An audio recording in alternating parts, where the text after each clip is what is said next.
Bapa di sorga, terima kasih Yesus, terima kasih Roh Kudus, terima kasih Ibu Gembala Sidang, terima kasih semua pendeta, pemimpin gereja kami, Aristo Pariaji dan Argo Pariaji, demikian juga semua pendeta, demikian juga semua jemaat gereja Tiberias dimanapun mereka berada, atas doanya terhadap Ibu Yeti yang anaknya ditahan di penjarakan. Inisialnya adalah ET. Sudah seminggu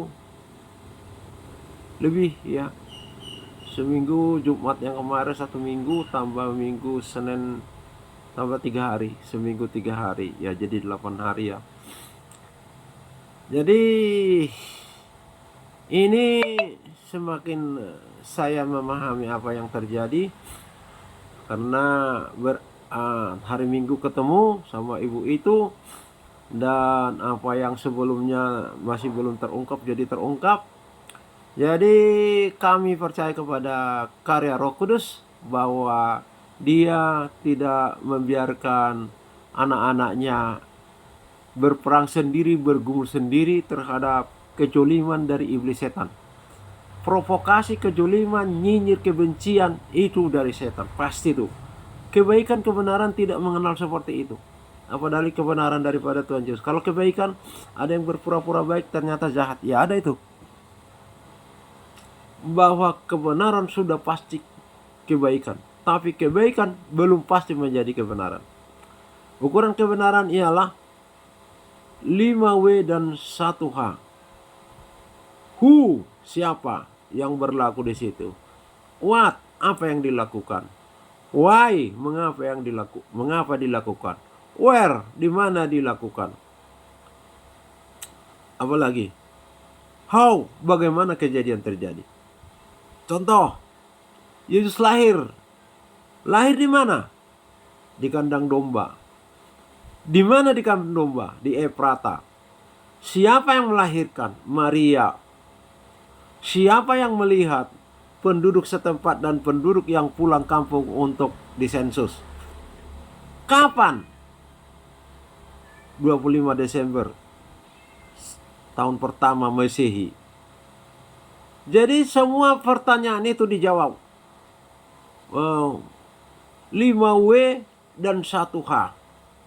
Nah, coba diuji apakah benar Nabi Isa dilahirkan oleh Maryam. Di mana dilahirkan? Di bawah pohon kurma. Pohon kurmanya di mana? Wah, sudah nggak bisa dijawab. Ya. Terus, siapa itu Maryam? Saudaranya Musa dan Harun. Kapan Maria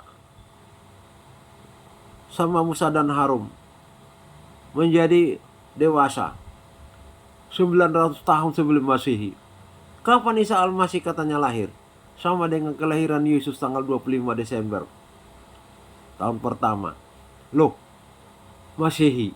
Loh, hampir ribuan tahun Maryam sama Harun sama Musa hidup di perjanjian lama sebelum Masehi, SM. Lah ini Yesus lahir, Nabi Isa Al-Masih katanya lahir 1 Masehi di Masehi. Kalau memang lahirnya Nabi Isa itu pada sebelum Masehi, ya sudah mati dia. Jadi sudah kelihatan dengan jelas bahwa dipalsukan itu untuk merongrong kebenaran yang ada di Alkitab. Apa yang dirongrong? Isa Al-Masih dikatakan sama dengan Yesus. Padahal Maryam sudah mati, Yesus baru lahir. Dirongrong ya, disesatkan ya. Ini tujuannya untuk merongrong aja ini. Iya, agama yang diciptakan oleh padang gurun ini di Gua Hira ini. Yesus katanya sama dengan Nabi. Ya, Yesus disalibkan. Dan katanya Al-Quran, katanya agama Islam yang diridhoi oleh di sisi Allah Bapa, yang diridhoi seperti itu, merusak dan menyesatkan agama lain. Itu yang diridhoi seperti itulah diridhoi Allah Subhanahu wa taala itu. Di sana disalibkan. Di sini tidak disalibkan. Yang disalibkan yang menyerupai. Diuji dengan 5W dan 1H yang menyerupai. Itu yang menyerupai saja sudah tidak kebenaran. Harus iya dan tidak. Al-haq, al-haq, batil, batil. Nah, siapa yang menyerupai? Tidak tahu. Di mana dia disalibkan? Tidak ada, tidak tahu. Tidak tahu itu di Islam itu di mana disalibkan itu Isa Al-Masih. Oh, tidak disalibkan, tidak disalibkan. Siapa yang melihat? Tidak ada. Nah, udah itu aja sudah nggak benar, sudah nggak bisa diteruskan lagi lah. Jadi mereka itu menciptakan bayang-bayang untuk menyesatkan yang sebenarnya. Babi non halal terus saja sampai negara ini sibuk mengurusin babi non halal. Dan pikiran manusia mayoritas diseret oleh minoritas intoleran kepada non halal. Coba diuji, benar apa tidak? Babi Kristen ada diciptakan pada zaman penciptaan. Kejadian 1 ayat 24-25. Dia termasuk ternak. Oleh karena diternakan sampai sekarang masih ada. Makanannya adalah umbi-umbian. Ketika diciptakan, kotoran belum ada. Nggak ada kotoran. Jadi murni dari alam dia makan. Ya, babi Kristen.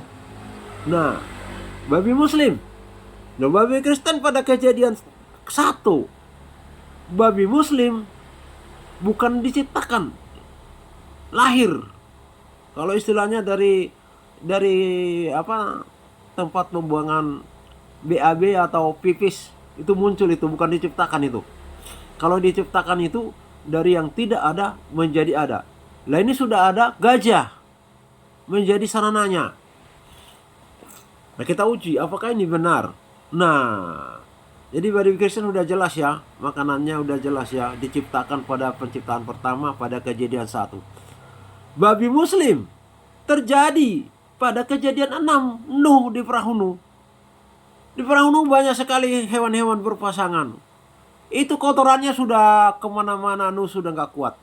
Nuh berdoa kepada Allahnya subhanahu wa ta'ala. Itu nabinya Nuh ya, nabinya Kristen tidak seperti itu. Sama-sama Nuh. Jadi diciptakan memang Nuh itu untuk merongrong, untuk menyesatkan, untuk membuli, untuk membuat kekacauan. Iya, diciptakan lagi Nabi Nuh. Sudah ada Nabi Nuh di Alkitab. Nah, berdoalah Nabi Nuh kepada Allah subhanahu wa ta'ala. Dan disuruh memepetkan jantan dan betina. Memepetkan. Terus dipencet-pencetlah itu tempat, katanya dari ekor gajah. Nggak mungkin. Yang muncul kemudian ialah, kalau nggak dari lubang tai, ya dari tempat apa namanya itu, pembuangan pipis lah. Mungkin kemaluan juga nanti, terlalu vulgar itu bagaimana, tempat pipis. Antara dua itu yang punya lubang. Kalau ekor ndak ada, tapi disebutkan ekor, itu aja sudah nggak benar. Kalau batil, kalau al-haq, al-haq. Kalau memang dari tempat pembuangan tai, katakan dari situ, itulah kebenaran, meskipun pahit. Kalau memang dari tempat pembuangan pipis, katakan dari situ. Ini kenapa pakai ada dari ekor gajah segala macam? Udah, itu sudah gak kebenaran, sudah. Makanya di Alkitab, apa yang diperbuat oleh orang, itu yang disampaikan. Itu namanya kebenaran. Meskipun berzina, marilah kita memuaskan hawa nafsu kita karena suamiku masih dalam perjalanan. Itu dikutip-kutip oleh teman muslim terus. Dikatakan seperti itu adanya. Itu memberitahukan bahwa mereka tidak taat kepada Bapa di surga yang mengatakan jangan berzina. Yang mereka lakukan seperti itu. Makanya mereka dihukum, dihajar sama musuh-musuhnya. Habis itu dibuang jauh dari Yerusalem, dibersihkan. Ya karena perbuatan mereka itu, mesumnya itu. Jadi bukan berarti disetujui, itu bukan. Sama dengan Yesus di padang gurun dikerjain oleh setan. Ya apa yang dikatakan setannya ini murni, itu disampaikan kembali oleh Yesus dari mulut Yesus untuk dituliskan. Supaya tahu setan itu model seperti itu, pengen disembah. Pengen dia yang berkuasa. Manusia ciri-cirinya seperti itu. pengen disembah, wah dengan pakaian yang gamis atau jenggot itu panjang. Itu lihat aja itu mukibun-mukibun Yaman-Yaman itu. Sudah kenyang mereka itu memeras pribumi itu. Tinggal minta syafaatnya. Nabi katanya kepada pengusaha-pengusaha dan sebagainya. Itu baca itu kesaksiannya Ustadz Bahrawi Islah. Seenaknya aja mereka mengambil besi-besi usaha daripada keluarga Pak Ustadz itu. Itu sampai dua truk, bayangkan dua truk itu. Sekarang berapa itu? Ditagih gak dikembalikan. Kalau apa bukti-bukti di medsos sudah banyak sekali. Mereka mendatangi supermarket itu apa? Si Ustadz siapa itu? Sahabat Nabi. Kamu bisa berapa memberikannya? 5 juta, 10 juta, 25 juta, 100 juta. Sampai kunci mobil diserahkan. Biarinlah, kapok yang ikut Muhammad. Sudah, biarkan. Modelnya seperti itu. Jadi ada suatu kuasa untuk mereka melakukan penipuan. Akan dilimpah gandakan Allah sama Nabi. Waduh, apa mereka tambah miskin. Itu pengaruhnya ada itu. Yang loyal sama Anies Baswedan itu. Karena digadang-gadang Anies itu, waduh, sudah dipuji-puji. Wah, ditunggu rakyat lah. Pemimpin yang jujur, pemimpin yang macam-macam lah dipuji-puji Anies itu. Akhirnya ibu ini tergoda melakukan suatu perubahan. Perubahannya ini tidak diteliti, maksudnya itu negara Indonesia menjadi negara khilafah, perubahannya itu. Wah, akan diberikan, akan begini, begitu, begini. Ibu ini mengorbankan 100 mobil untuk kampanyenya Anies. Hancur, tidak ada. Mereka-mereka yang juga itu tidak tahu ceritanya. Ustadz imam siapa itu kaya mendadak. Rizik juga kaya mendadak. Karena disembah. Bahkan balihonya disembah. Bayangkan. Baliho ibadah di situ. Sujud. Ya ampun. Dan mereka sudah mengatakan. Rizik itu yang menentukan manusia itu masuk neraka atau ke surga. Sama dengan Tuhan. Ditipu ya kan. Kapok. Kapan kapokmu berhenti, berakhir? Iya. Mereka itu sudah enggak ini. Siapa mau percaya? Mereka juga malu kalau memberitahukan ternyata zong janji yang disebutkan kepada mereka yang menyerahkan kunci mobil itu. Diserahkan. Itu ada yang 25 juta, ada yang Kristen masuk mualaf. 25 juta. Waduh. Wah, ada yang 50 juta, bahkan ada yang 100 juta. Kaya mereka. Habis itu mereka bangun makam-makam palsu. Dan mereka karang itu ceritanya. Bahwa ini adalah sebenarnya ini adalah nenek moyangnya Soekarno. Waduh. Mereka bangun di situ. Orang yang datang ke situ bayar. Itu sampai duitnya itu seperti satu meter, berapa meter ditumpuk itu dikeluarkan dari makam keramat itu. Setelah dibongkar kosong. Nah itu kapok, tertipu. Ajaran tipu-tipu. Ajaran berasal dari gua Hira aja percaya. Kalau di Alkitab yang namanya di gua-gua itu, Petrus mengatakan itu ada ditahan di situ setan-setan. Jadi gua itu fisik ya. Tetapi gua itu bisa sampai kepada alam barzakh secara roh. Nah itu. Jadi itulah makanya ya kita ini sama seperti yang katakan kemarin, bahwa medsos itu adalah pedang di tangan pemakai jasa itu. Tapi lupa satu hal. Medsos mempergunakan pelayanannya dengan kunci spam, ya. Jadi mereka yang menentukan spam apa tidak, kemudian persetujuan admin. Nah, kalau yang mengelola spam atau admin itu busuk, maka dia cenderung akan meneruskan yang busuk.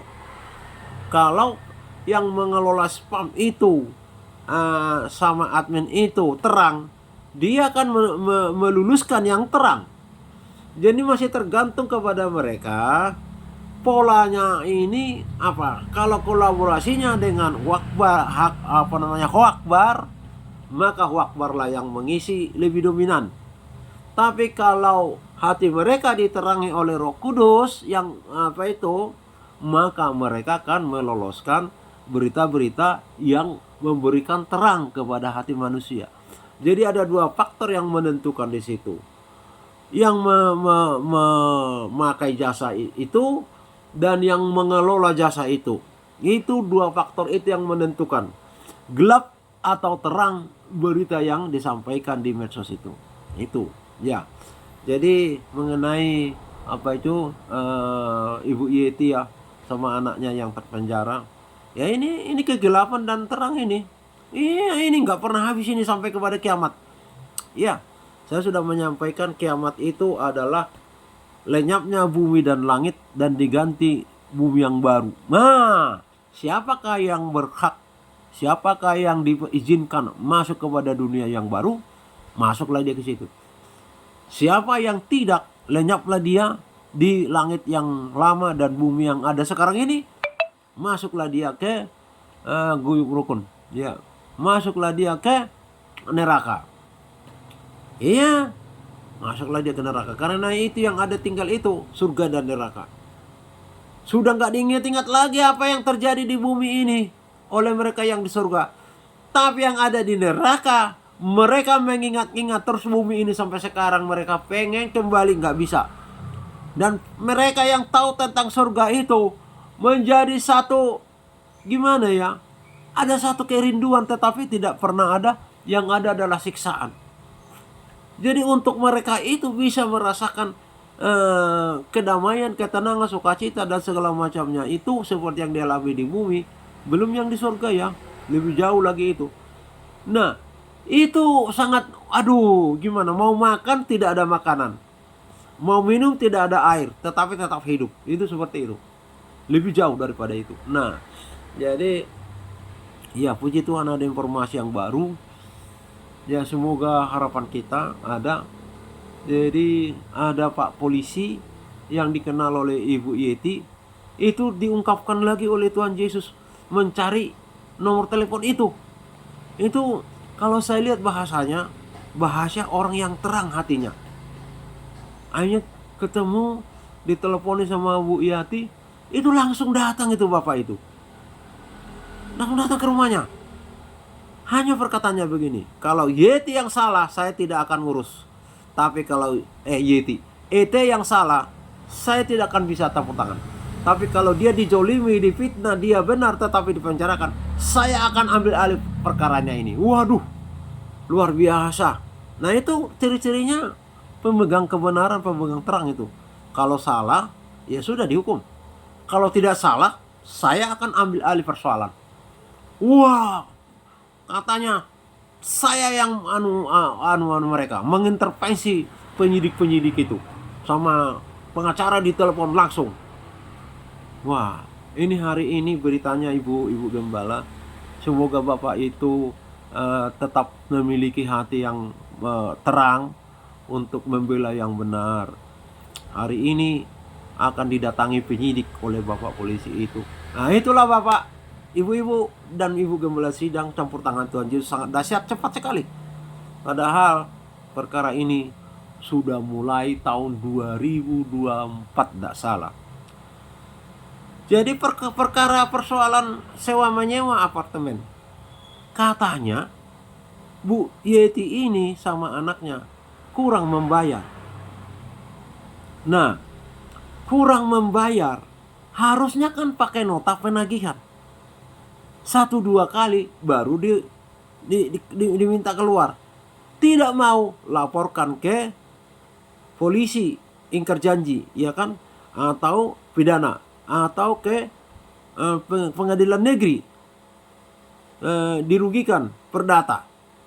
Tetapi tidak ada, yang datang adalah dobrakan. Nah itu dia, dengan pakai kunci palsu. Wah, di mana letaknya pengusaha kalau memang ini terlibat pengusaha ini taat kepada hukum NKRI sebagai dia telah memiliki badan hukum, ya kita akan usahakan cabut itu izin prinsip dan izin lokasi.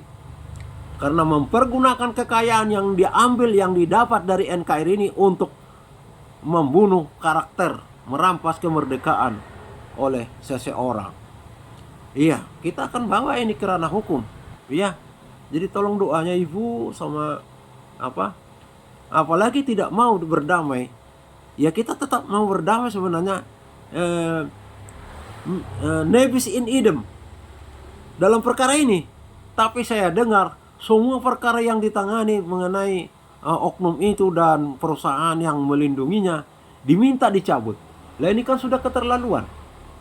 Peraturan mengatakan perkara yang sama apabila sudah di RJ restorasi justis tidak boleh lagi dilakukan penuntutan balik karena berdamai. Tapi di luar itu, ya iyalah dijolimi.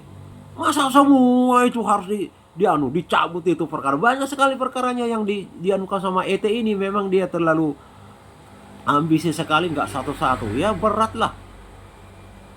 Nah itu dia. Nah jadi ya harus sesuai dengan koridor hukum dong. Jadi kita di NKRI ini jangan arogatif. Jangan semena-mena. Ya kalau seperti itu sarana disyaratkan dengan bahwa melanggar hukum, melanggar etika, meminta aduh darah Yesus kuasa. Meminta dilayani di hotel supaya berdamai, aduh darah Yesus. Kan seperti itu modelnya. Harusnya tidak boleh melakukan tuntutan balik atas perkara yang diperkarakan itu. Nebis in idem. Mengulangi lagi perkara penganiayaan ini, menuntut balik setelah berdamai. Nggak boleh. Itu tok yang nggak boleh. Ngaur semua perkara nggak boleh. Wah, kalau saya seperti itu sudah wes, kita aja lah. Tapi harapan kita supaya mereka itu mau berdamai karena sudah kalah di sini karena ndak kuat dia ditekan, ndak kuat dibentak-bentak, katanya begitu. Kalau nggak mau tanda tangan, terus akan ditagih terus, diulangi lagi BAP-nya, persbannya, sampai mau tanda tangan. Nah, akhirnya ndak mau, tetap hari itu 1 kali 24 jam. Diulangi lagi besoknya 1 kali 24 jam. Kapan istirahatnya? Dan pertanyaannya sama. Akhirnya ya tanda tangan aja mengaku. Udah selesai. Penjara lah. Tersangkalah dia. Nah, jadi itu ceritanya mengenai sewa menyewa. Yang disuruh itu orang yang tidak dikenal. Membawa kunci palsu, terus didorong, ya jelas maksudnya membuka pintu kunci palsu itu. ET anaknya Yeti ini ada di pintu itu. Karena didorong secara keras, langsung kebentur tak. Ya namanya di situ kan tidak fokus kepada dia itu karena hanya dengar-dengar, lihat-lihat apa yang terjadi di situ. Akhirnya terbenturlah tidak tahu yang ini apa yang ini yang terbentur bengkak. Tidak salah juga ada tangannya yang tergores oleh pintu itu. Karena setelah mau masuk didorong, ributlah di situ, terus direlai sama orang banyak. Ya biasalah ya, orang banyak memberikan ininya. Itu begitulah ceritanya. Jadi bukan ET ini yang bersalah, dia yang didatangi, yang mendatangi pakai kunci palsu. Dan dengarnya juga pakai oknum. Udah jelas pelanggaran hukumnya, jelas itu. Ya, ini akan terus kita sampaikan ke publik. Beginilah modelnya kelakuan busuk dari oknum-oknum aparatur penegak hukum dan keadilan itu. Bapak Kapolri pernah terus berjanji akan memotong oknum-oknum yang busuk ini. Ya kita menagih janji, kalau tidak janji palsu. Yang ngapain jadi Kapolri? Berikan kepada yang lain yang bisa tegar dan tetap lurus di dalam janjinya. Jangan karena sudah periode ya lesu lagi, ya janganlah. Nama Anda akan tetap menjadi harum apabila Anda tetap konsisten terhadap janji Anda. Janji itu adalah utang. Nah, demikianlah ceritanya. Ya.